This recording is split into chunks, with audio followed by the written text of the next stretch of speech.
Well, thank goodness it was invented. It is the 136th anniversary of college football's first game between Rutgers and Princeton.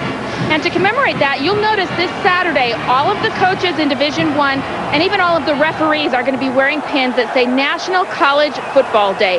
Guys, it's a very worthy effort because not only are they celebrating the invention of college football in that first game, but it is a prostate awareness fundraiser for men all across the country. So an important thing, keep your eye out for those pins on all the coaches this weekend. Yeah, that's a pretty good brainstorm from our friend Charlie Fiss, who runs the SBC Cotton Bowl. He came up with that idea, both to celebrate college football and to increase the awareness of prostate cancer.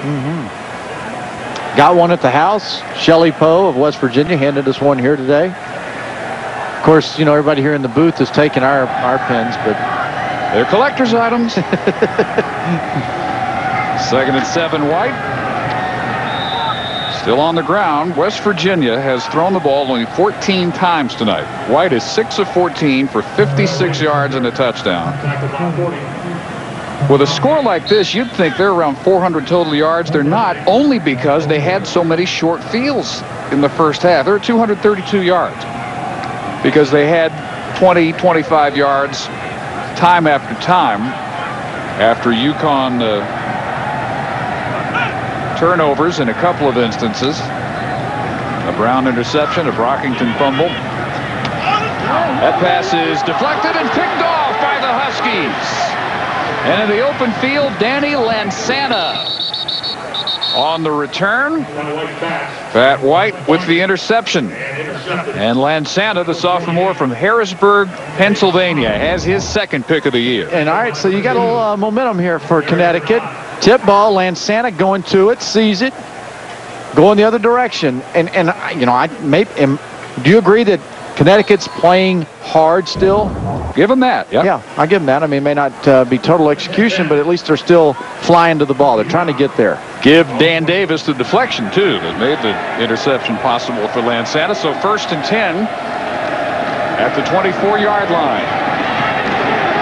And the running game has pretty much been turned over to Lou Allen here in the second half. I don't recall a single carry by either Terry Cawley or Cornell Brockington.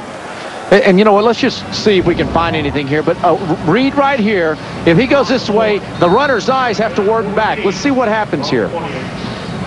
Okay, stays at home, so more to the outside, right straight ahead. He missed his hole. You know, the hole was back in here. And it's timing, it's eyes. And you know, you can't think about it. If you think about it, you're wrong. -4 on the carry by Allen. Brown again is sacked. That is 6 for the West Virginia defense. And Mark Magro, who was close a couple of times in the first half, sophomore from here in Morgantown, gets to him here. You know what, West Virginia has a lot of talent that we haven't heard about them yet because they're young and they're replacing guys. But when you look at the success they've had this season and against the teams they've had success against this year, we've shown you the Louisville game, but there's more to this real productive season than just the Louisville victory.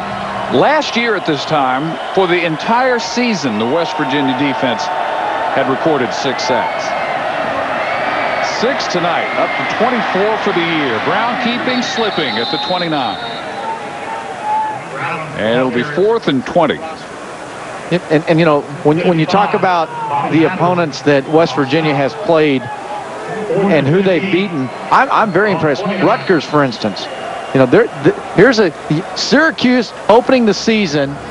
Syracuse opening the season looked like, you know, well, maybe it was a big win then. Now, Syracuse has gone in the tank. But, man, look at this. Maryland, the Rutgers win, Louisville win down at the bottom. I mean, that's impressive.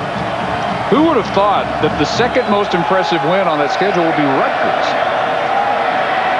Right next to the triple overtime comeback against Louisville. There's Cawley, who had no shot whatsoever at converting the 4th and 15. Morty Ivy there for the stop. 11:16 remaining. Randy Edsall still coaching up Dennis Brown in a 38-6 West Virginia runaway. I'm impressed that that fan is still here, but how much is that fan, he or she, able to really enjoy of this second half? Well, they have had a nice time tonight. I understand wanting to stay warm, but I want to see the game. You know what? That fan is wanting to see if Connecticut's offense can come out and total over 100 yards before it's over with. They're 11 yards shy, 89 total yards. Dennis Brown, I think, is the only guy getting anything out of this night for UConn, and all he's getting is experience. In just his second collegiate game, still White all the way at quarterback as West Virginia runs the clock. Anything else, if you're Randy Edsall, can you possibly take anything else? One of the things you can say is that you always get better the second game of the season, right? We've heard that for a long time. Consider this the beginning of another phase. There's no doubt that the next game Connecticut plays will be at a much slower pace. When you go against speed on the road in an environment like this, your next game, you see things a little bit better, more clearly. You're able to make that first step. You realize how important technique is when you're trying to cover somebody. White, deep, Brandon Miles. They connected for a first half touchdown. They hook up here for big yardage. 50 to be exact, to the 23. And that first step that I was talking about, Butler probably is thinking that right now. Turn your hips. You see the false steps. He goes to the inside, didn't he? Did you see him, Dave? He went left, and then he had to readjust his hips. He's beat.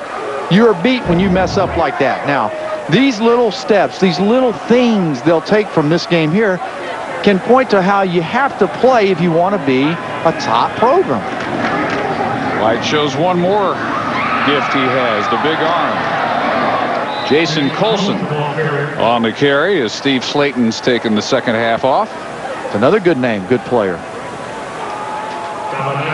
Slayton had 18 carries, 74 yards, and a touchdown. We're getting in a shot there. Tyvon Branch in the corner. Yes, there's a lot. There really is. There's a lot they can take out of this game. And for Connecticut, they are a good program. If you're buying a stock, or if I am, they're a buy for me. I think Randy Edsall's a heck of a football coach with a good staff, and they're doing good things. Colson a yard shy of the first. Slayton, a hip pointer. Now that could nag, and you'd hate to see that. The way he was blowing and going in the first half after 188 yards and 6 touchdowns against Louisville. A lot of these young players nowadays, it's all about speed, and they forget to put on pads because they don't want the pads to slow them down. But, you know, to be a really good running back, you have to break tackles. You know, very few guys are like Reggie Bush where nobody can ever get to him. 2 tight ends in the eye, 3rd and 1. Jason Colson, who was the starting tailback at the beginning of the year, most experienced tailback still, he fumbled 3 times against Syracuse. Generally judged to be out of character for him, but it also left the opening for Pernell Williams, who's started 4 games this year, and the guy who's taken over the last 3 or 4 games at position, Slayton. Steve Slayton had 0 yards in 3 of the first 4 games this year for West Virginia. And tonight went over 500 for the season. Colson powers his way into the end zone. Another West Virginia touchdown.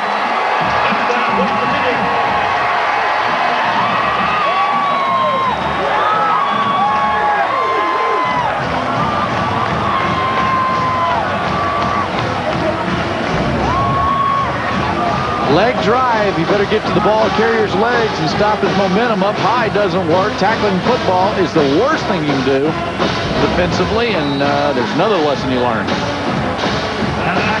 First touchdown run of the year for Colson, the junior from Rochester, New York.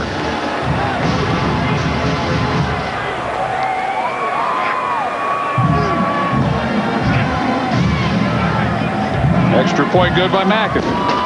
45-6, 8:28 to go in Morgantown.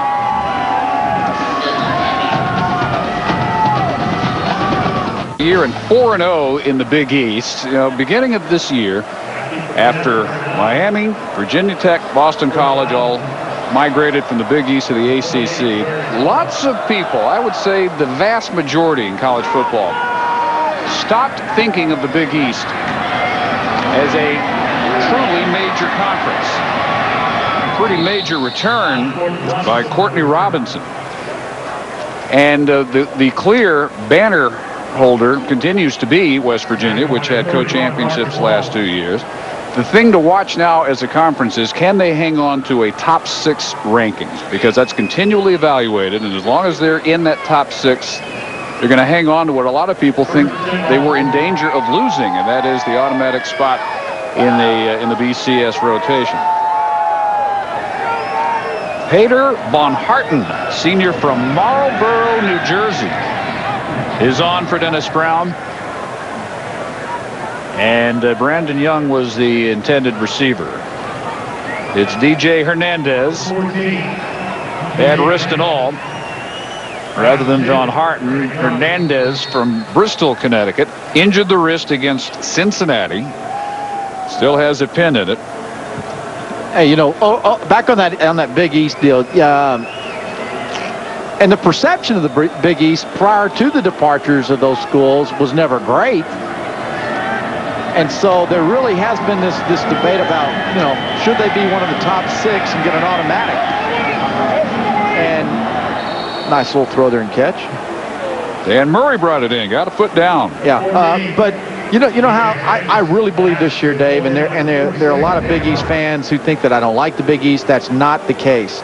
And it's a year-to-year thing by me, and I try to be honest about it. I really believe the Big East is one of the top 6 right now. I think they're better than the Mountain West and Conference USA and the MAC. I do. Those conferences are down. The Mountain West is down. And so Mountain West is TCU and everybody else right now. Everybody else. That's right. TCU is a heck of a football team. And so I think that West Virginia, and I believe Dave Wanstead, you have to expect that he's going to get that thing turned around at Pitt. I'm surprised that they haven't been better this year, quite frankly. Pitt ball, personal foul, number 90 defense, penalties 15 yards, automatic first down. Warren Young. So look at the emergence of Rutgers. Rutgers has a chance with all of the talent that they have in that state. That usually goes, there are tremendous names we could go off on about that have gone to other, big universities.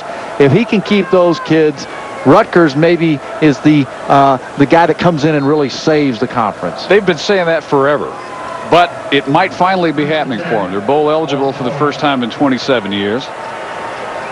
Just get the snowball rolling.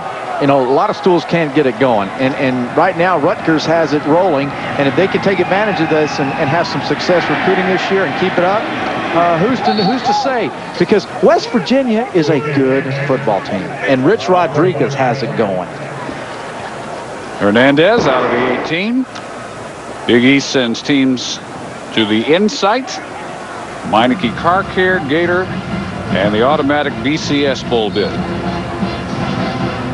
They've got some nice affiliations that you can see there, and the whole system, the whole college football system is a wacko deal. When we're sitting here, and there's a great chance that there's going to be some schools left out again from playing for the national championship. Keeping again, DJ Hernandez, bad wrist and all, to the 11.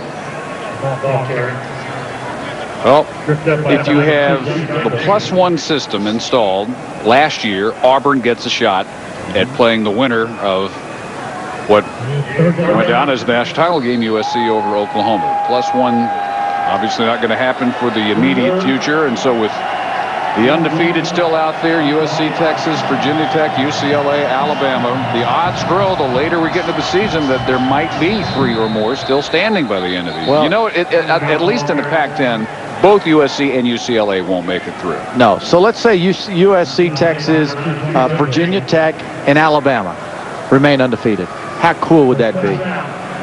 Just absolutely awesome for all of those who are against the current system that we have.